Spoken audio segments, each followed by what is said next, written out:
Okay. So lesson number 20, message number 20. So I think it's in the subsection message about the spiritist meetings. And message that Kardec classified as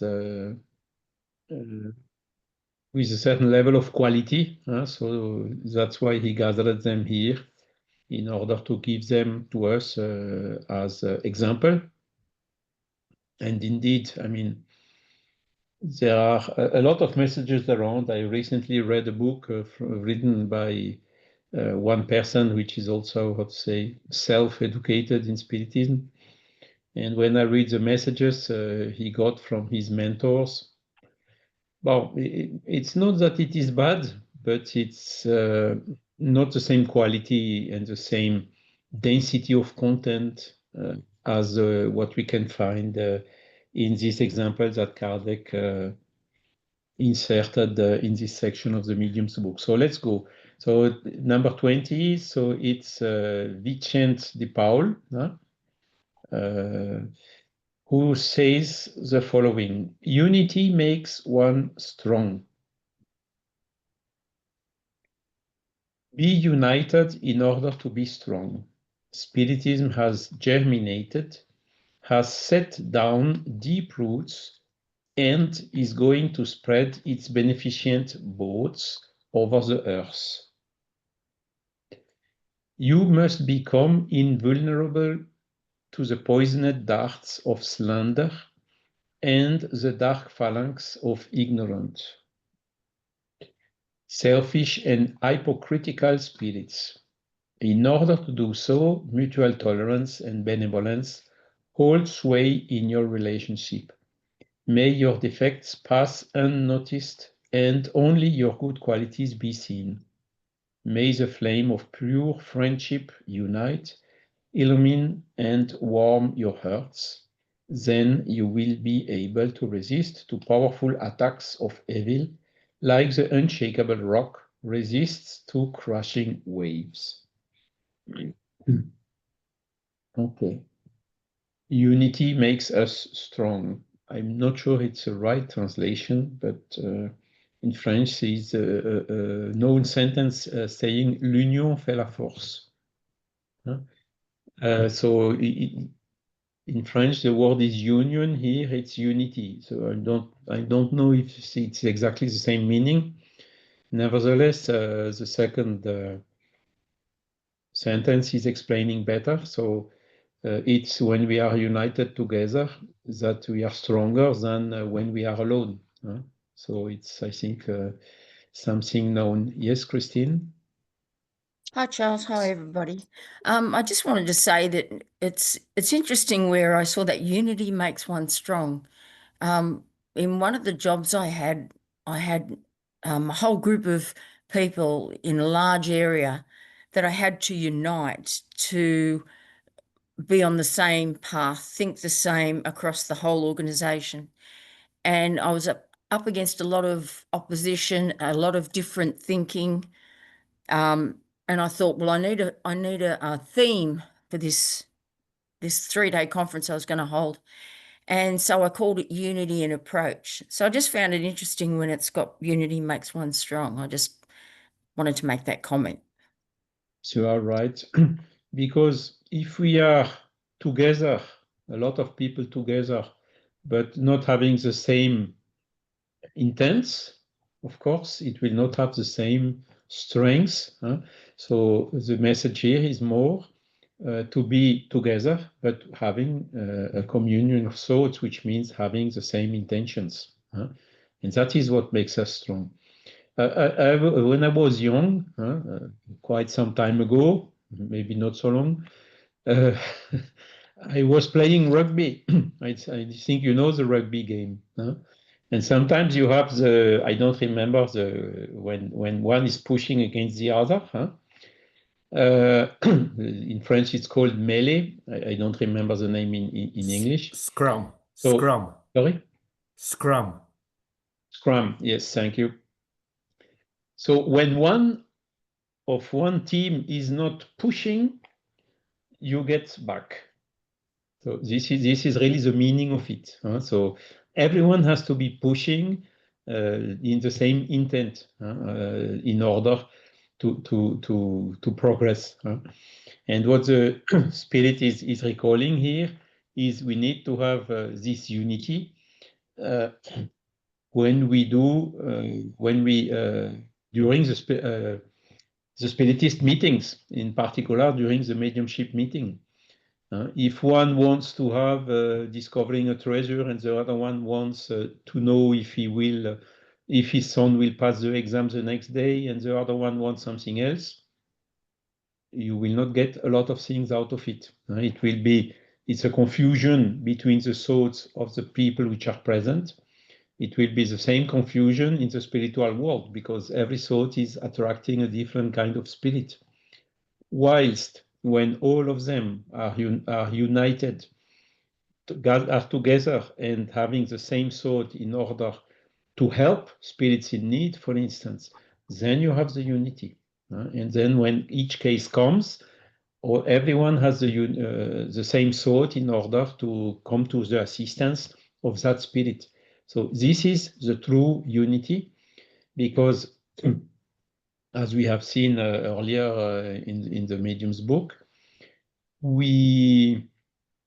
our thoughts are not perceivable in the material world, but they are creating realities in the spiritual world. Okay, so what is important is to have. This is why this unity is so important, because we, in a mediumistic meeting, we are with both material and spiritual worlds working together. So that's why we need this unity, and also because of the law of affinity or law of attraction. If we attract the spirits according to our thoughts. If we have good thoughts, we will attract good spirits, mentors. And if we have bad thoughts or selfishness, pride, or envy, jealousy, or whatever, we will attract spirits in the same level of vibration, to say so. Okay. Spiritism has germinated, has set down deep roots, and is going to spread its beneficent boats over the earth.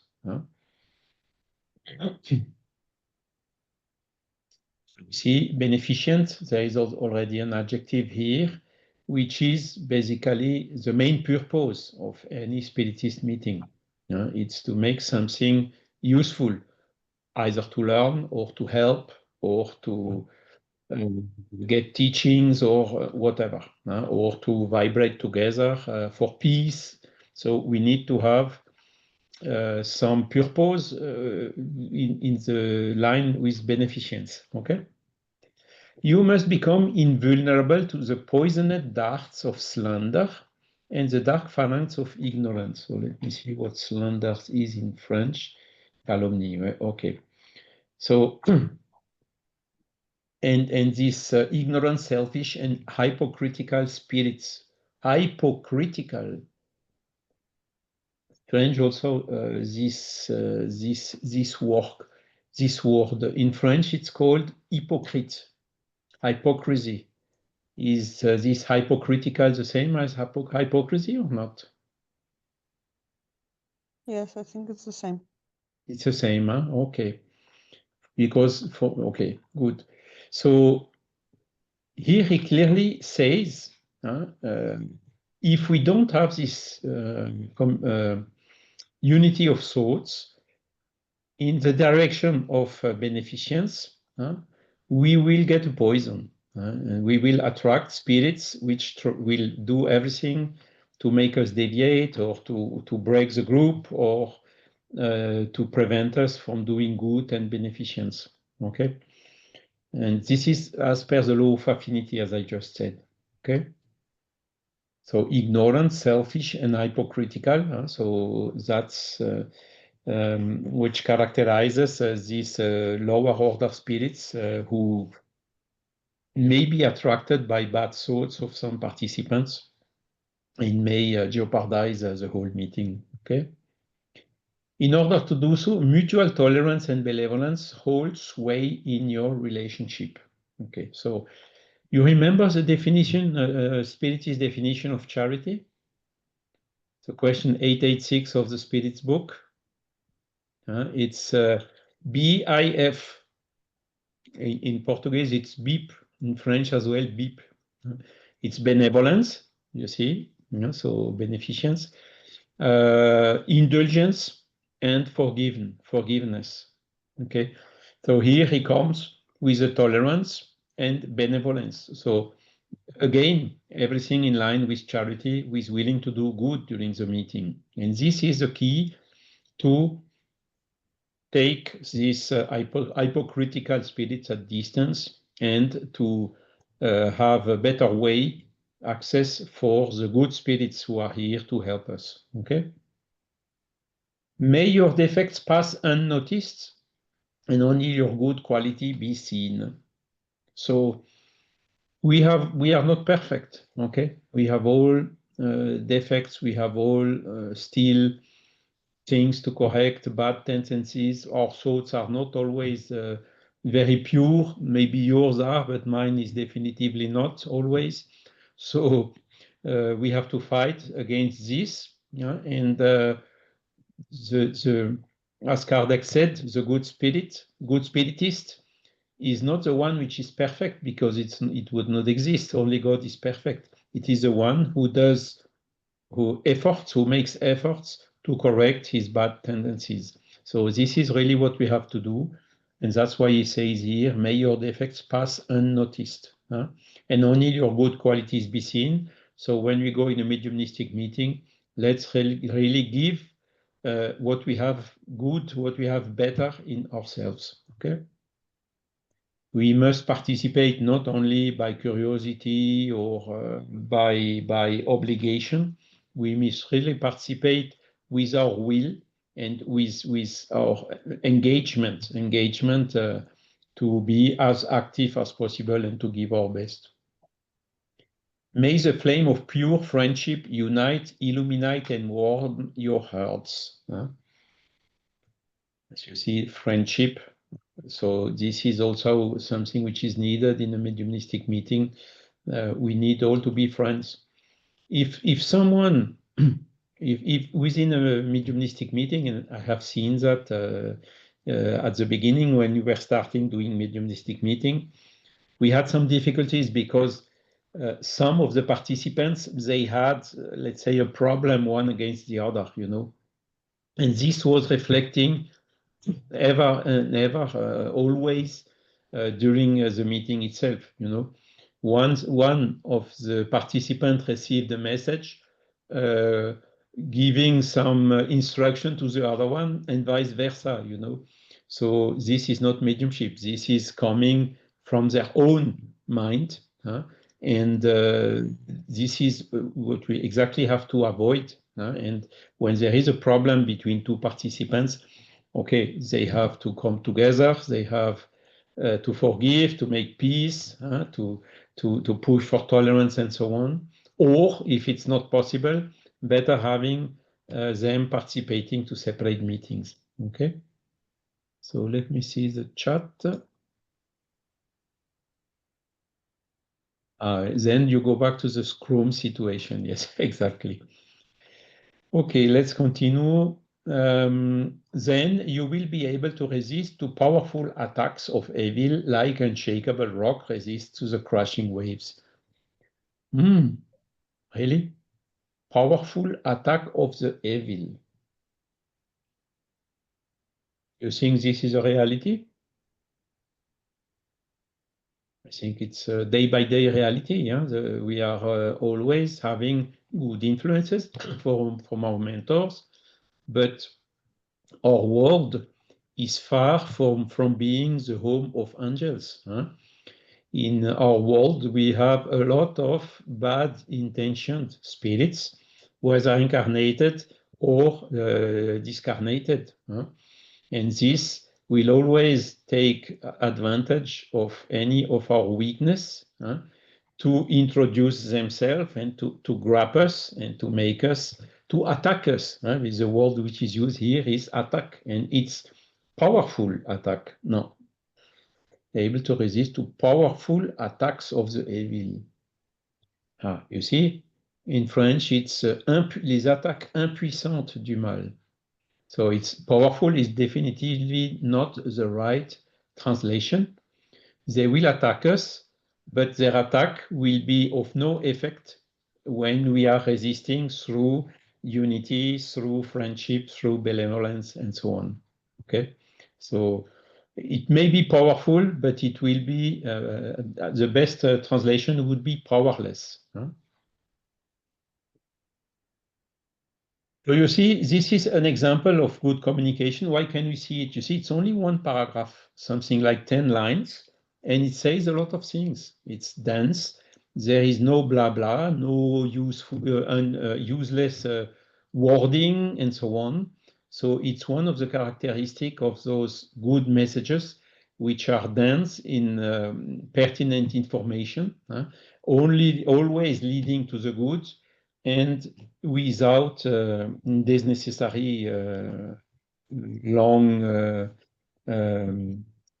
words or sentences which do not bring, which would even dilute the meaning. Okay, Vincent Vincent de Paul. Then, if you don't have question or remarks, I suggest we go to the next one, 21.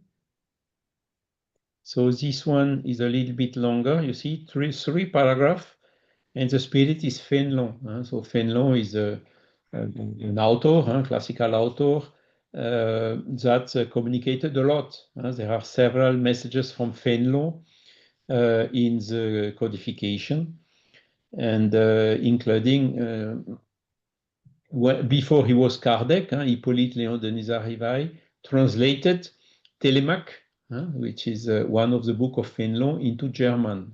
So it's available on internet if you want to give a look at it.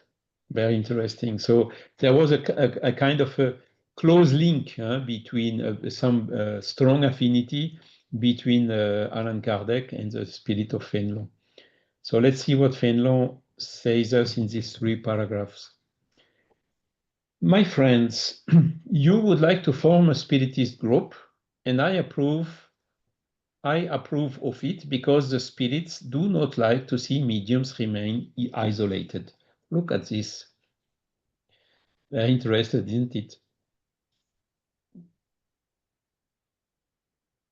There are indeed a lot of mediums isolated. The one which are making a profession out of mediumship. But here Fénelon is very clear. It's not the mission of a medium is not to stay isolated, it's to join into a group. So he's encouraging to form this spiritist group in order to give the mediums the opportunity to use their faculty for doing good, and not to have a faculty which can be used to do a lot of good, having useless because without being used, because otherwise once, and this will come sooner or later, rather later than sooner, of course, we go back to the spiritual world, and then we will ask ourselves, what did you do with all these faculties, these abilities that you had during your incarnation, And then we would be in a better situation in front of our own conscience if we could say, okay, I gathered in groups, so I made all what I could. I put it at the disposition of the good mentors. I did my best to have it used for doing good. So that's a better answer than I didn't do anything with it, or I didn't want to, or I was afraid, or whatever. So he's starting very strong. You see, the first sentence is already quite strong. God has not granted them their sublime faculty for their own use, but for the general welfare. Very clear. By being involved with others, they will have 1,000 opportunities to become enlightened as to the worth of the communication they receive, whereas alone they are not subject to being controlled by deceiving spirits who are, no, they are more subject to being controlled by deceiving spirits who are delighted at seeing a medium with no safeguards in place. Of course, at the time of Kardec, it was a kind of a security to be in the meeting led by Kardec, because he did not leave anything coming from this, how does it call them? Deceiving spirits pass through. He would detect them immediately. Alone, we don't have this ability. But even without Kardec, if we have a group with 5, 6, 7, 8, or until 15 people, there will always be one with inspiration to tell us, hey, take care, because this communication doesn't look so trustable. Let's analyze them. Let's put it on hold, wait a little bit. Let's hold on without precipitating and waiting for some confirmation or some clarification. So that is the right attitude, which is then easier to get in a group than when we are alone. Because when the medium, this is the main problem of the mediums working alone, they can be overestimating what they get, the spirit, deceiving spirit influencing them, how to say this in English, sorry, I'm missing the word. Making compliments, say you are good, you know everything, you don't need to lose time with the others, this type of statements. The medium can be, even when he takes some care, he can be misled by the spirit, which will then progressively increase his control over the medium itself. So this is a danger that can end up into fascination and even into subjugation if he doesn't care. So Fénelon is here very clear, not good to work together. Let's, as per the previous message, you see, this message 20 and 21 are complementing, united with several people, several eyes looking on the same thing. It gives you much more security than working alone. And this is why we even do not advise to practice the mediumship alone. It's not a good thing. You may say, okay, but Chico Xavier or Divaldo or whoever, they practiced alone at home. Okay, but it's another level. And even practicing alone, they were mostly writing books, and then you had 100,000 people, 100 of thousands of people reading the book, and which would have reacted if something would be deeply wrong in the book, you see. So that was, let's say, special cases. But for us, I think this advice of Fénelon is very wise, and it's for our own security. Because even willing to do good alone, we can be misled. We have not the same power to resist to these deceiving spirits. Okay.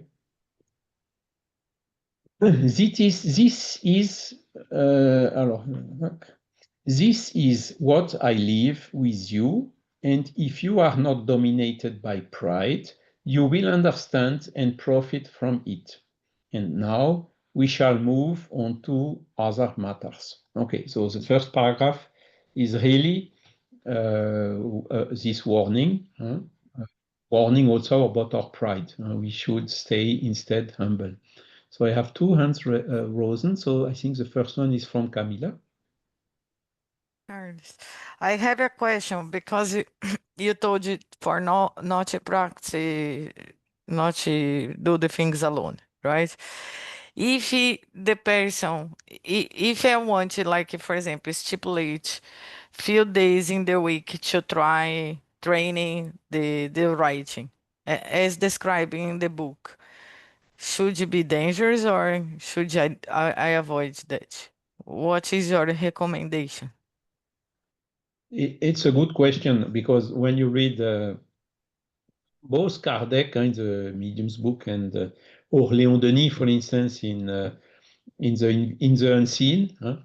They say for a beginner medium, you can train at home, even alone. But then you have to read carefully.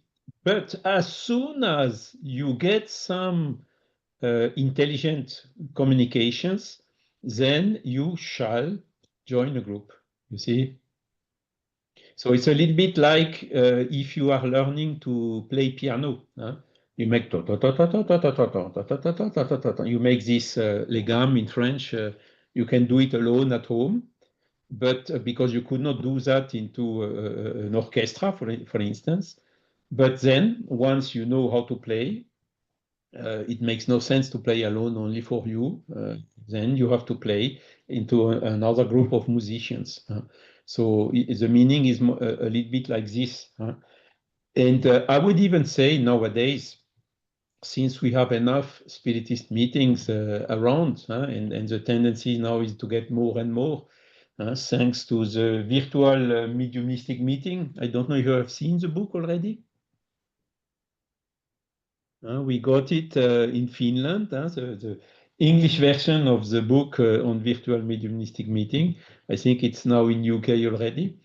The tendency is really, it attracted a lot the interest of the participants in the group in Finland. And the tendency will be to have more and more virtual mediumistic meeting. So even for a medium which is beginner, he even so can join a group and having more safety even for doing this initial exercise. Okay, Christine? Hi again. The only thing I wanted to say was where, just in relation to working alone, where you feel a sense of need to go somewhere to help a or a spirit that is disincarnating. That's working alone. I mean, it's not, I'm going to now go and do this as something that's a regular thing, but I've been driven to a few times where I feel the need to go and see someone, and then I find that they're not very well, and they're actually in the process of becoming disincarnated. And so it's a matter of connecting with their spirit and reassuring them that where they are going to, that the journey that they're going to have is going to be something that will be for them as a personal experience, and that they shouldn't be afraid of. So that's a definition of working alone, isn't it? Yes, Christine, I think you are right, because there are some special cases when something happens unexpectedly or spontaneously. For instance, as you told, you are in front of someone which is in an urgent need and so on. It would not be fair from saying, no, I cannot do anything because I'm alone, and leave the person totally unassisted. This is also not a good thing. But when this situation happens spontaneously, generally the mentors are there. You are basically alone, maybe on the physical side. There is no meeting, nothing, but the mentors are here. And if you have your mediumship, let's say, enough educated, or your sensibility enough educated to sense whether your mentor is here or not, it gives you additional security in this unexpected situation in order to do whatever the best you can, basically. That's it. It must not be, let's say, only like this, If it must be the unexpected situation, but the regular situation, those we need, we rather are together or in a group. Okay. Did I answer the question completely? Yes, yes. Okay. Thank you. Désolé.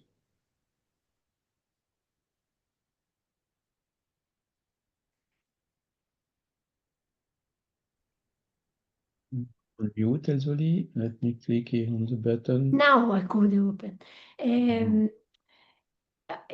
This is question of Camila. I think about this is not so easy. It's not. It's, maybe can be a danger too. We must. You must, Camila. If you have studied the Spirit's doctrine enough, you think, oh, no, I come very good about, especially Spirit's book, Spirit's, let's say in English, The made categories. exactly, and understood that very well. And you do Evangelio home too. I mean, gospel home too. You so assume come that they said now about because it's very important to know about what do you do and or waiting for an spontaneous also because I know I have been studying 30 years and then Spiritus doctrine. And we know that can be very danger if we only do, I try to practice. We must call the minimal, call your spiritus son that they take care of you and like you too, good spirits, I mean, take care of you and like you, and many charity. We must do that. They help very good and very well to open our mediumship. I don't know if I am sorry, Charles, if I am wrong, but you can, of course, say you can much better than me.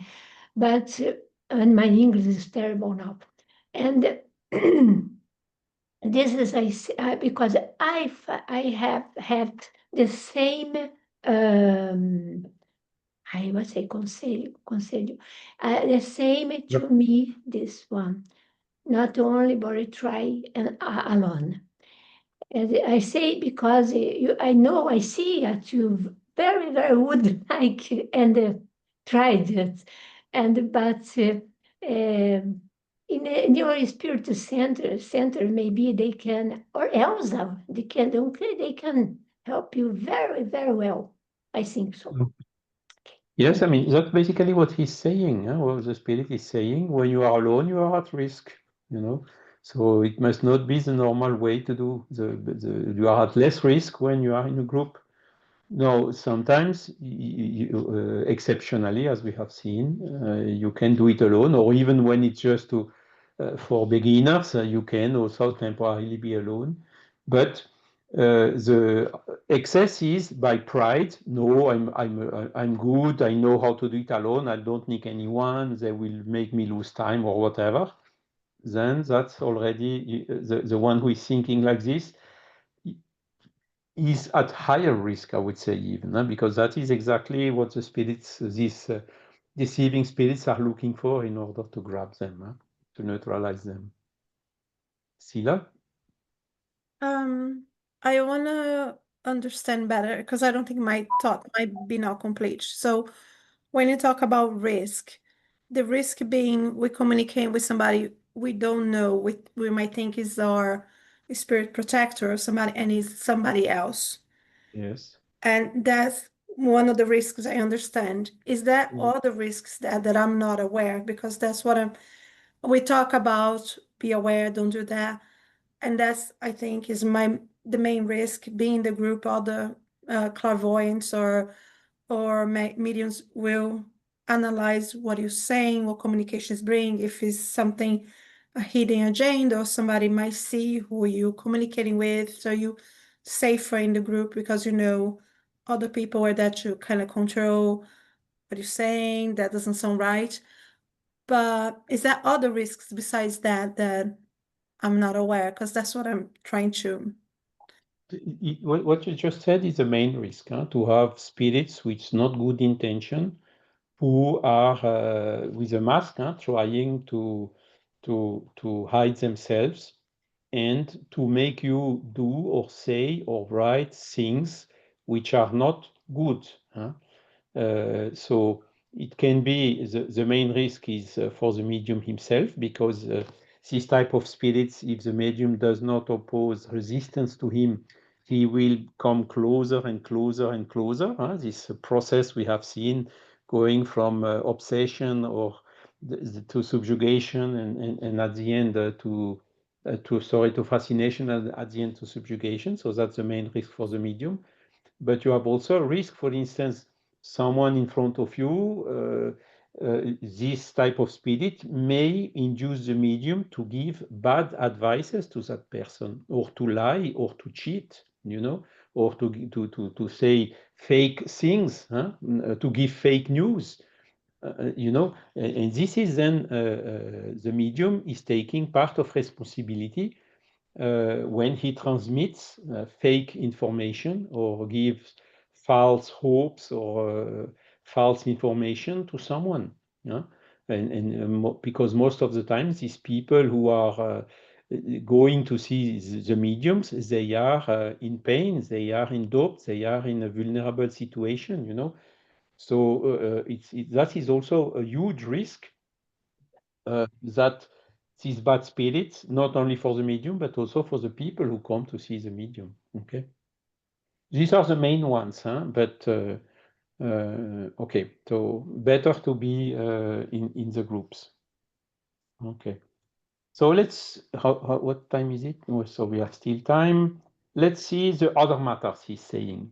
There's one thing, Charles, just to see, because I think the Sila question is good, just to see if I also does misunderstand the things, right?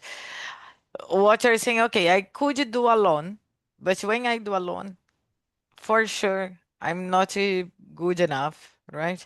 Then you can bad spirits. So that is one problem, right? Then you give bad message, then obsession, fascination, and then can harm my body, can harm my life, can affect all my life, right? Because they you with me, right?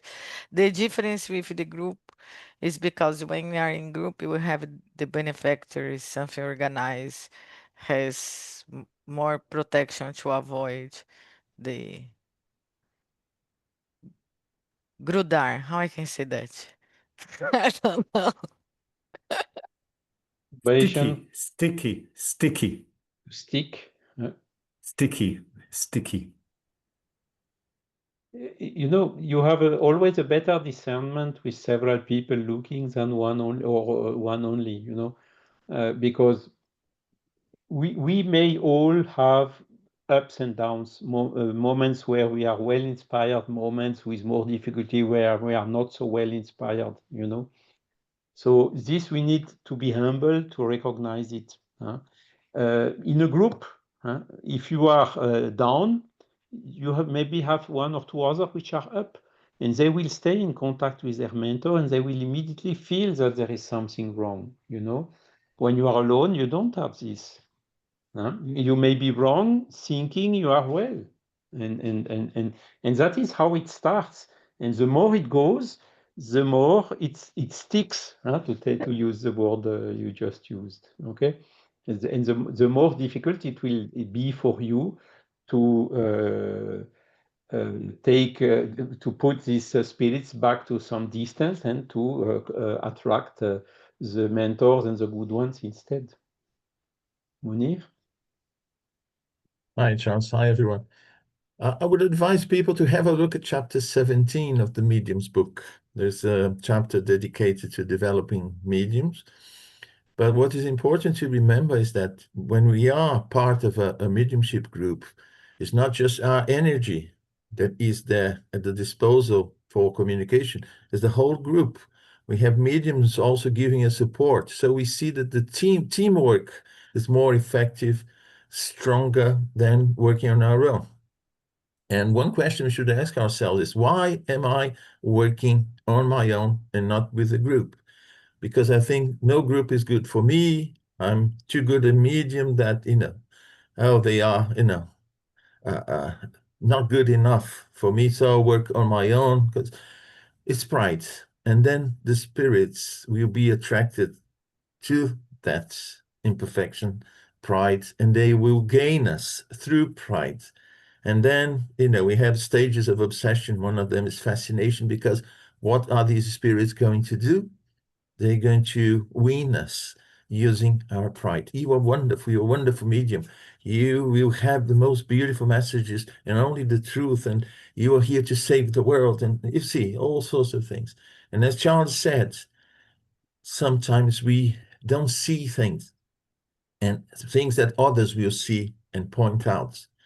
And that's why also it's important to be in a group that is united, where we have good feelings towards each of the members of the group, because then as a group we look at things and say, oh yes, it is a bit suspicious, isn't it?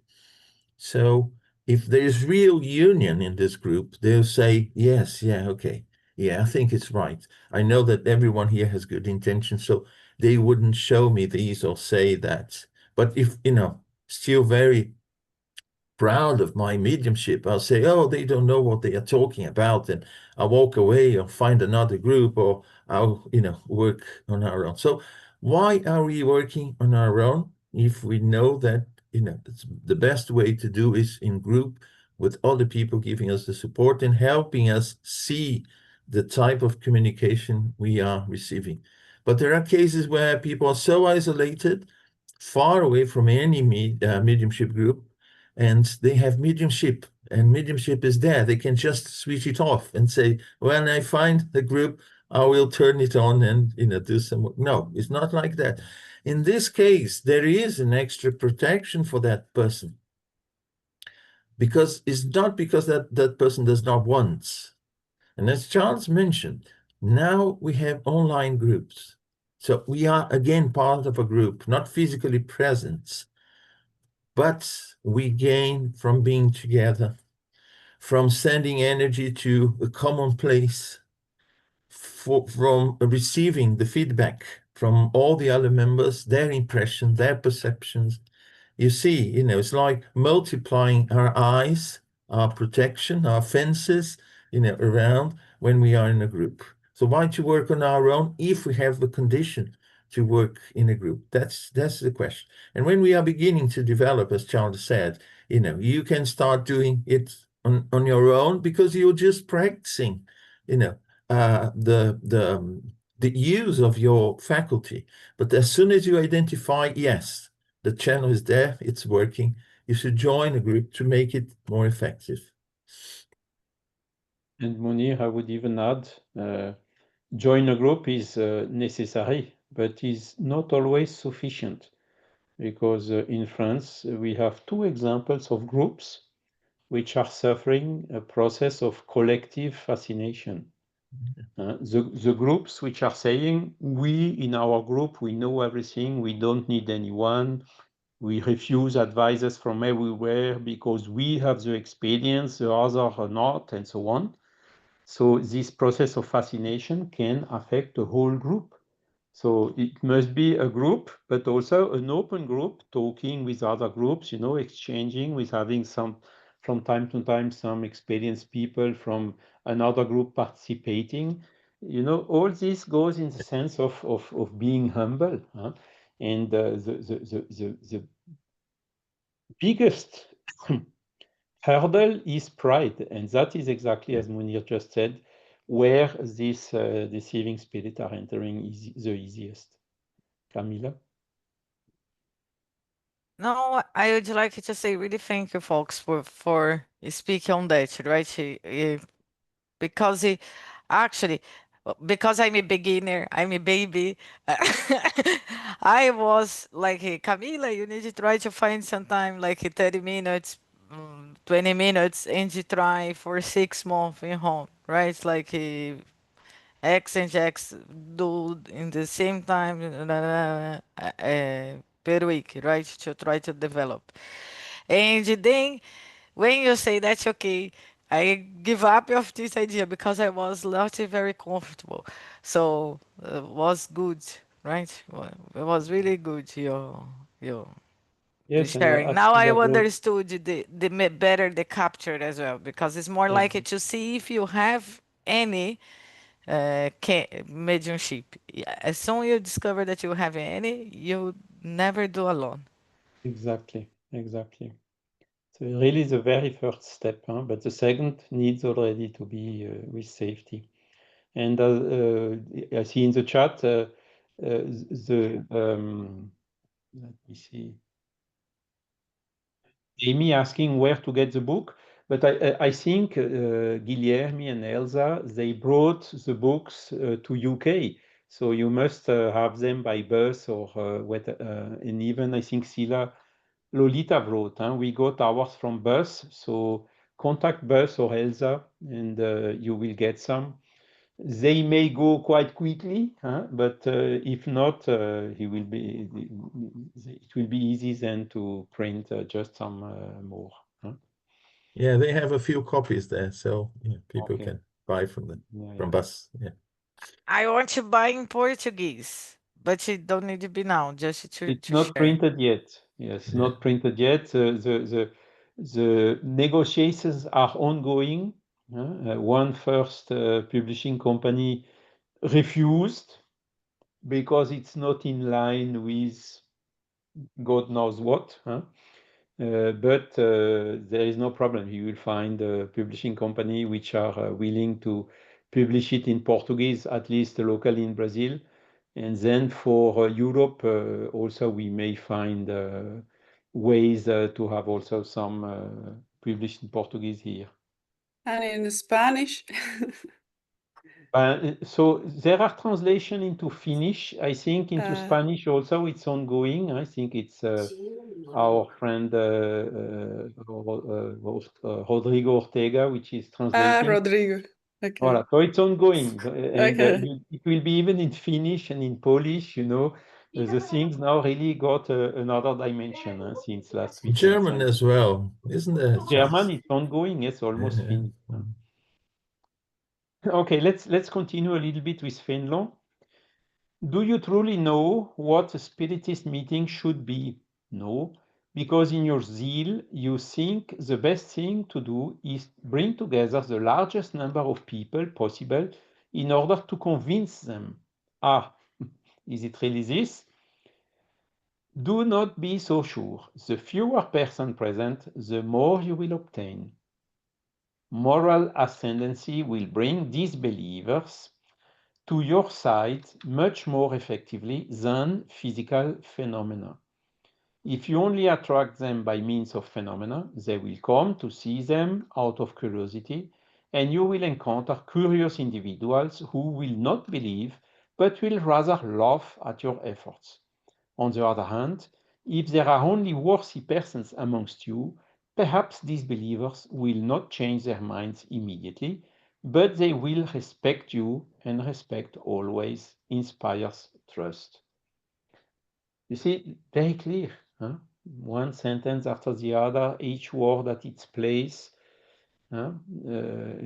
saying things which are so true, and that Kardec, of course, used. He was inspired by those messages when he was doing while writing the medium's book.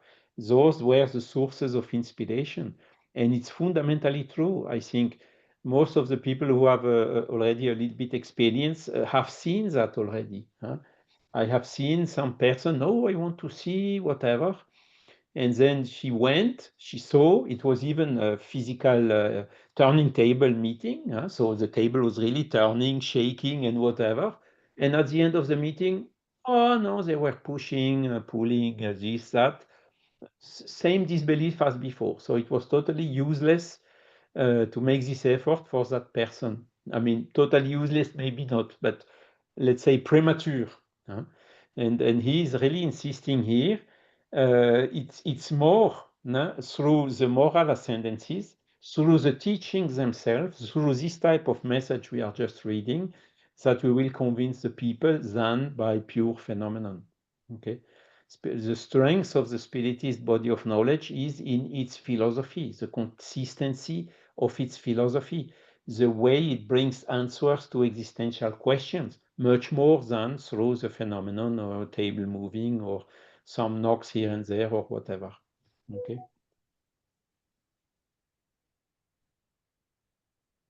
Let's go to the last paragraph.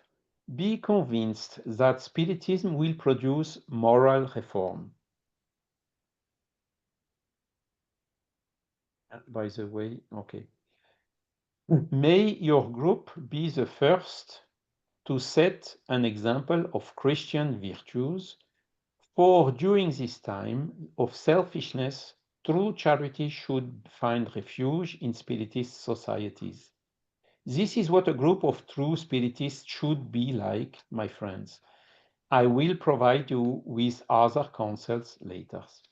So theory is one thing, phenomenon is one thing, theory is another thing. The body of knowledge is also very important, but then you have the charity, which is putting in practice. And I must tell you, telling stories that the one who were in Finland heard about it, telling stories. The first time I went to a Spiritist group, Spiritist center, it was the Pernambuco Spiritist Federation in 1885 or 1886, 1986, sorry. And it was because we had a problem. And what touched me more was not the teaching or whatever.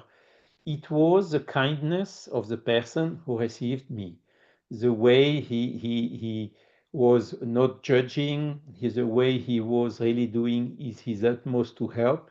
Then came some people, some other people giving healing or therapeutic touch. They offered us to beneficiate from that. When I asked, okay, shall I give you something as retribution for what you did? He told, no, we get this for free, we give it for free. And that was then in my mind, making the click, behind such behaviors, there must be a very strong philosophy. So you see, this is much more important, at least for me it was. This is how it really broke the ice, if I would say so, and made me touched and giving the will to study more about this philosophy, which was behind such really outstanding, extraordinary behavior. So for me, what Fénelon is saying here is deeply through. I'm sure you may have also had some similar experiences in your life, isn't it?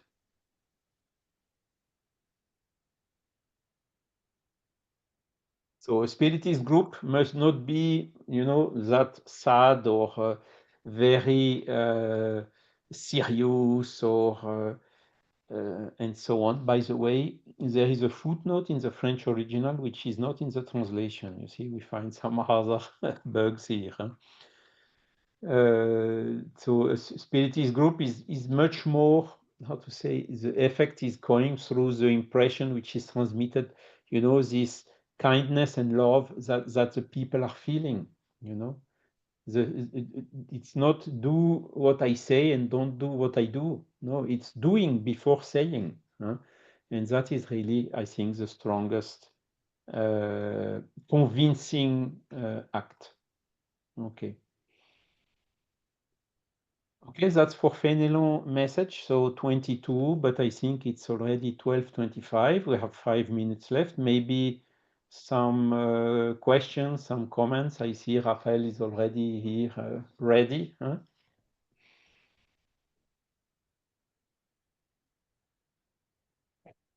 No question? Fénelon was clear to everyone?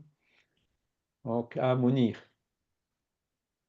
Yes, Charles, I just want to make a comment on how important it is for us to understand Spiritism, for us to make the effort to put into practice Spiritism before anything else. And by doing that, then we will touch people. As you said, the behavior, will say, you know, what perhaps 1,000 words won't. You see, that's, I think, the main mission. People usually ask, what is my mission here? I would say is to transform yourself, you know, into a better person. We have the help of Spiritism, something that I would say, looking around the world, very few people have. Not Spiritism is the only way to promote this inner transformation, but it's a wonderful way to do so. And we should first, you know, work on ourselves and not make the mistake of transforming the world before thinking of transforming ourselves. Because as Charles said, it is our example. It's putting the Spiritism in live action, you know, then people will be convinced by that and not attracted to, you know, amusement through, you know, physical manifestation or whatever. Another small remark quickly, Munir. You have seen, I removed it already from the screen, sorry. It's written, you are convinced that Spiritism must bring moral reform. And that's another, I mean, there is another expression coming mostly from Brazil, the so-called reforma intima or inner reform. Kardec never used, you cannot find reform intime in Kardec.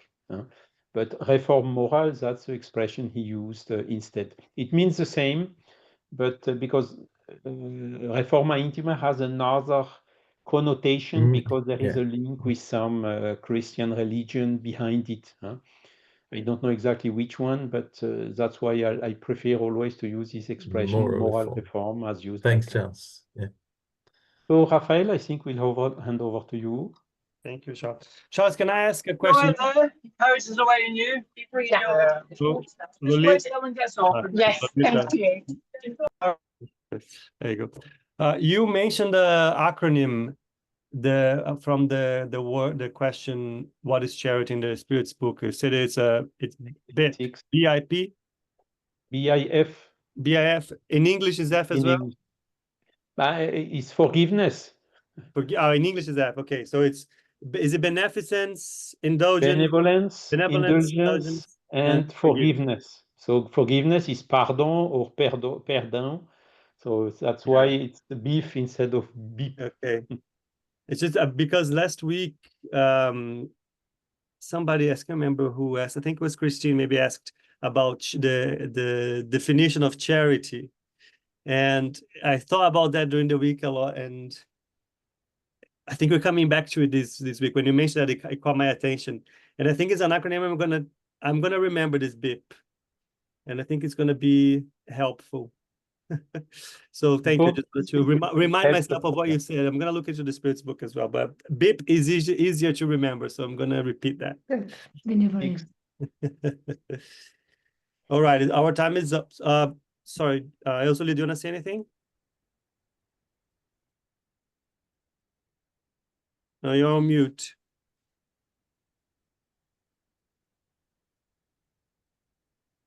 Today's problem. BP or benevolência. Yeah, benevolence, indulgence, and forgiveness. Forgiveness. If in English would be biff. BP. Yeah. Only this is up. Thank you. All right, so our time is up. Let's do our moment of vibration. So I will invite all of us to just be together in thought and intention, and put your practice in this moment, this exercise.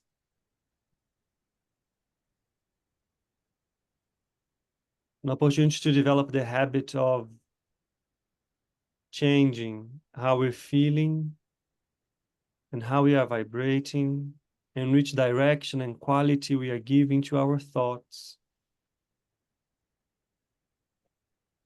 as we connect with everyone here, incarnate and discarnate, the benefactors, generating an appeal strong enough to embrace the entire planet,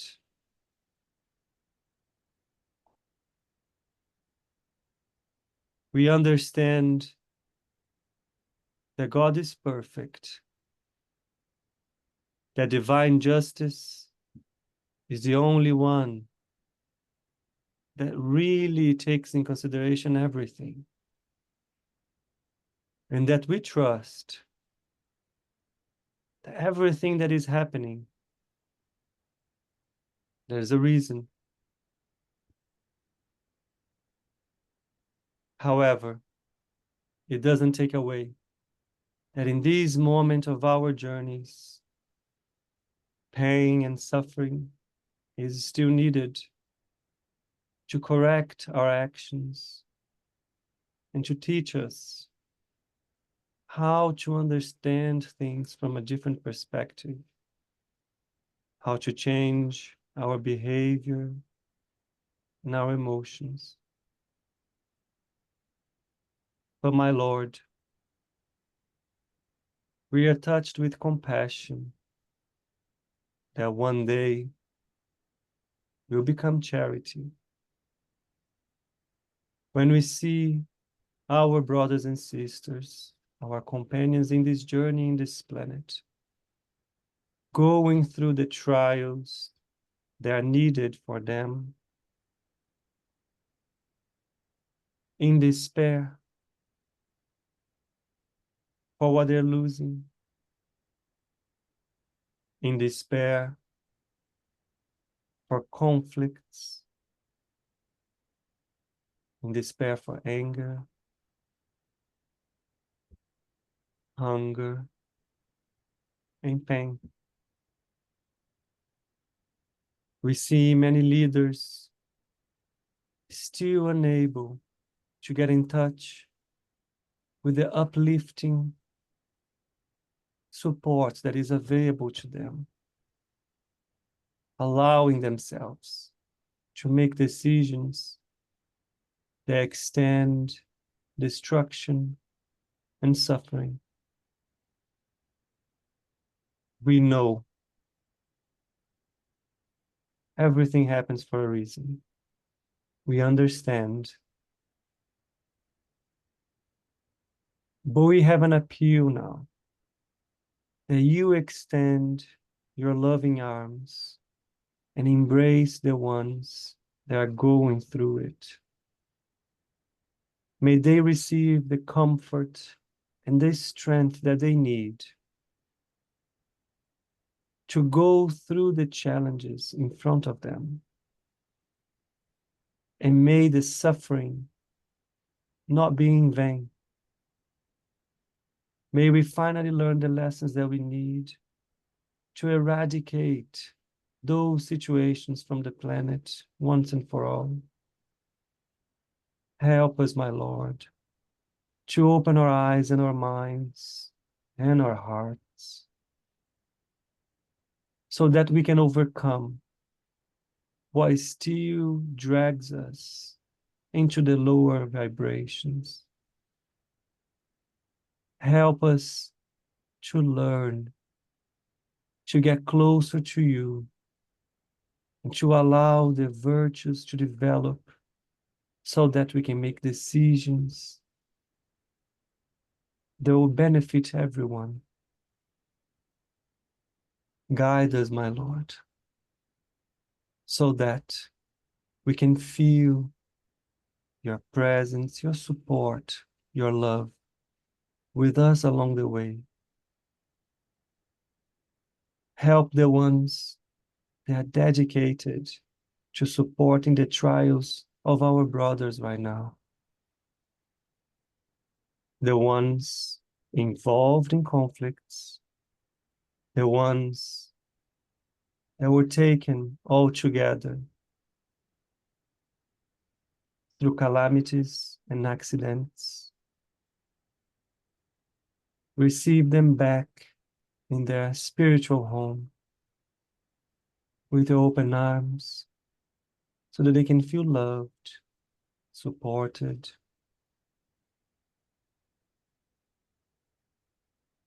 Allow them to understand, my Lord, that your plans are bigger than a moment of pain. Thank you for being with us and indulging us in this moment of learning and vibration towards our companions. In your name, I ask to close today's session. So be it. So be it. So be it. Thank you. Thank you, Raphael. Thank you all. Thank you. Thank you very much. Thank you. Thank you. Bye. Thank you, everyone. Bye-bye. Bye.